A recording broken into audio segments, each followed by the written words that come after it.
दोस्तों नमस्कार, प्रणाम, अभिवादन स्वीकार करें। शुरू करते हैं आज की बड़ी खबरें। मध्य प्रदेश के सभी 52 जिलों की बड़ी खबरें। यदि आपको खबरें पसंद आए तो वीडियो को लाइक जरूर करिएगा और इसी प्रकार की खबरों के लिए आप चैनल को सब्सक्राइब कर लें। खबरें पूरी पाने के लिए वीडियो अंत तक जरूर देखिएगा। स्कूलों में शिक्षकों की भर्ती पर सीएम शिवराज सिंह चौहान ने अधिकारियों को दिए बड़े निर्देश। सीएम शिवराज सिंह चौहान ने कहा कि मध्य प्रदेश में शिक्षा की व्यवस्था को सुधारने के लिए शिक्षक भर्ती जरूरी है। सीएम राइज स्कूलों को मध्य प्रदेश के मॉडल स्कूलों के रूप में स्थापित करने के लिए कार्य में तेजी लाई जाए। इसके अलावा शिक्षा की गुणवत्ता को बनाए रखने तथा बच्चों को बेहतर भविष्य देना हमारी सबसे बड़ी जिम्मेदारी है। सीएम शिवराज सिंह चौहान ने स्कूल शिक्षा विभाग की समीक्षा बैठक में यह बात कही है। इस दौरान उन्होंने शिक्षकों की भर्ती सुनिश्चित करने के भी अधिकारियों को निर्देश दिए। सीएम शिवराज सिंह चौहान ने कहा कि निर्धारित मापदंड के अनुसार शिक्षकों की भर्ती शुरू की जाए। राज्य की परिस्थितियों को ध्यान में रखते हुए शिक्षकों का चयन किया जाए। साथ ही प्रशिक्षण देकर शिक्षकों की क्षमता को और भी ज़्यादा विकसित किया जाए। प्रतिभाशाली बच्चों की प्रतिभा संवारने के लिए व्यवस्थित योजना बनाकर तैयार किया जाए। व्यावसायिक शिक्षा के पाठ्यक्रम को नवीन रूप से संचालित भी किया जाए। साथ ही भारतीय संस्कारों को ध्यान में रखकर प्रशिक्षण संस्था का सुदृढ़ीकरण भी किया जाए। इस प्रकार से सीएम शिवराज सिंह चौहान ने बच्चों और सीएम राइज स्कूलों में शिक्षकों की भर्ती को लेकर समीक्षा बैठक के दौरान अधिकारियों को निर्देश दिए।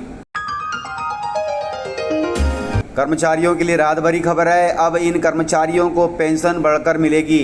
9,000 रुपये तक पेंशन मिलेगी। इसके लिए केंद्र सरकार ने दे दिए बड़े संकेत। केंद्र सरकार अब कर्मचारियों के हित में एक और शानदार फैसला लेने जा रही है, जिसे सुनकर आप भी खुशी से झूम उठेंगे, क्योंकि श्रम मंत्रालय ने इसके बड़े संकेत दे दिए हैं। बताया जा रहा है कि पेंशन को बढ़ाकर अब 9,000 रुपये किया जा रहा है। अगले महीने अर्थात फरवरी माह में हो जाएगा कर्मचारियों की पेंशन में इजाफा। अब तक कर्मचारियों को EPFO पेंशन के रूप में मिलते थे 1,000 रुपये। श्रम मंत्रालय इसी माह होने वाली बैठक में ले सकता है इस पर फैसला। श्रम मंत्रालय के अनुसार यह एक ऐतिहासिक फैसला होगा, जिसका लाभ देश के करोड़ों कर्मचारियों को मिलेगा। यह पेंशन प्राइवेट कंपनियों में प्राइवेट जॉब में काम करने वाले कर्मचारियों को मिलेगी।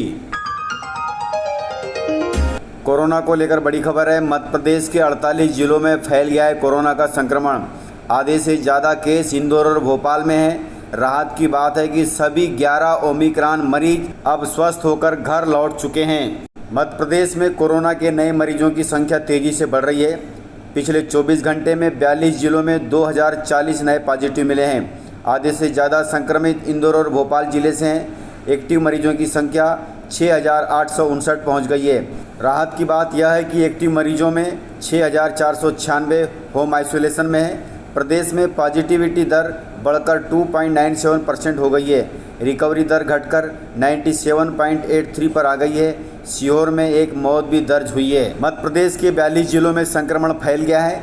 वे जिले हैं: इंदौर में 621, भोपाल में 434 मरीज हैं, ग्वालियर में 280, जबलपुर में 152, उज्जैन में 63, सागर जिले में 53 मरीज हैं, रतलाम में 48, विदिशा जिले में 35, खंडवा में 31, टीकमगढ़ जिले में 30, बैतूल में 22, मुरैना में 21, खरगोन और शहडोल में 20, छतरपुर में 19, सतना में 17, छिंदवाड़ा और नीमच जिले में 14 कोरोना के मरीज आ चुके हैं। बुरहानपुर और सिवनी जिले में 13 मरीज, दतिया और धार में 12, अनूपपुर में 10, शिवपुरी और उमरिया में 9 मरीज, नरसिंहपुर और सीहोर में 8, दमोह और मंदसौर में 7 कोरोना के मरीज आ गए हैं।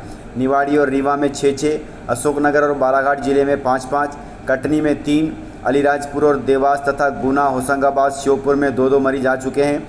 हरदा, रायसेन, सिंगरौली में 1 मरीज मिला है। अब तक पूरे प्रदेश में कोरोना संक्रमण तेज़ी से फैल रहा है। 1 जनवरी को सिर्फ 16 जिलों में एक्टिव केस थे, अब बढ़कर 48 जिले हो गए हैं। यानी अब सिर्फ 4 जिलों में एक्टिव केस नहीं है। वे जिले हैं आगरमालवा, डिंडोरी, मंडला और पन्ना। ये 4 जिले ऐसे हैं जहां पर अभी तक कोई भी केस नहीं है।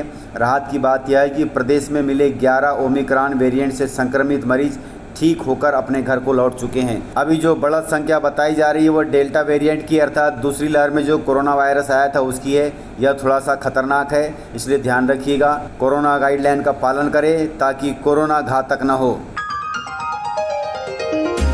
मध्य प्रदेश में ओलावृष्टि से किसानों पर आफत बनी है। खराब फसलों से नुकसान की भरपाई करेगी सरकार। सीएम शिवराज सिंह चौहान के आदेश पर सर्वे शुरू हो चुके हैं कि ओलावृष्टि के कारण जहां जहां हमारे किसान भाइयों और बहनों की फसलें बर्बाद हुई है, वहां तत्काल सर्वे किया जाए, सर्वे भी किया जाएगा, क्षति का आकलन किया जाएगा और क्षति के आकलन के बाद किसान को राहत राशि देने की व्यवस्था की जाएगी। सीएम शिवराज सिंह चौहान ने किसानों के लिए कही है बड़ी बात। वहीं बड़वानी जिले में सोया प्लांट का वर्चुअली भूमि पूजन भी किया। तो चलिए सुनते हैं सीएम शिवराज सिंह चौहान को लाइव। मध्य प्रदेश कृषि प्रधान राज्य है और इसलिए हमारी चिंता ये रही कि हम फसलों का उत्पादन बढ़ाने के लिए कैसे किसानों को विशेष सुविधाएं दें। बदनावर में मेरे साथी जानते होंगे, एक जमाना था जब मध्य प्रदेश में केवल 7.5 लाख हेक्टेयर जमीन में सिंचाई होती थी। अब बढ़ा के हमने 43 लाख हेक्टेयर जमीन में सिंचाई की व्यवस्था कर ली है और जल्दी ये 65 लाख हेक्टेयर तक जाएगी और बदनावर क्षेत्र को भी जल्दी नर्मदा जी का पानी मिले, किसान को खेतों की सिंचाई के लिए उस दिशा में भी हम लगातार प्रयास कर रहे हैं।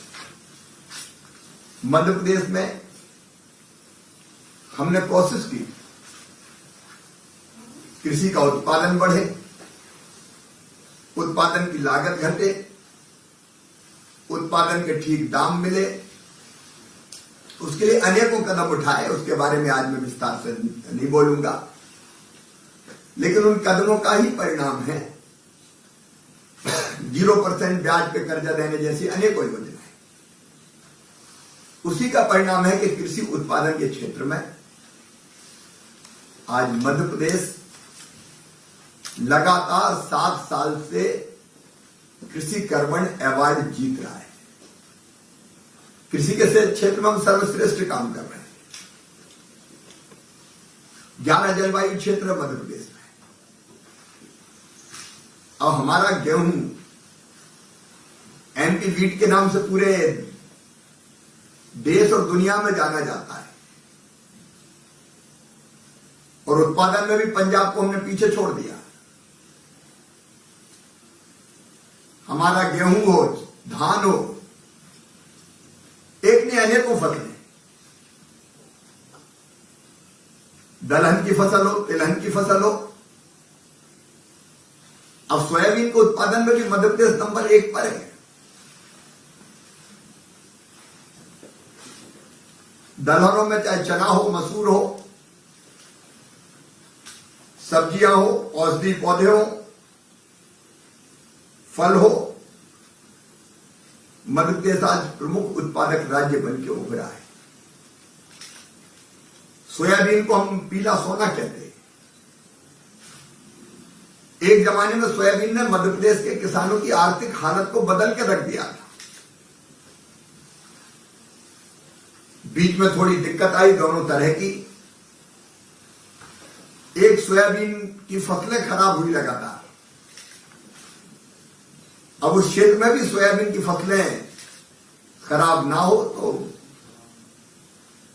बीज उपचार से लेकर बाकी जो उपाय किए जा सकते हैं कृषि विश्वविद्यालय को भी कहा गया है।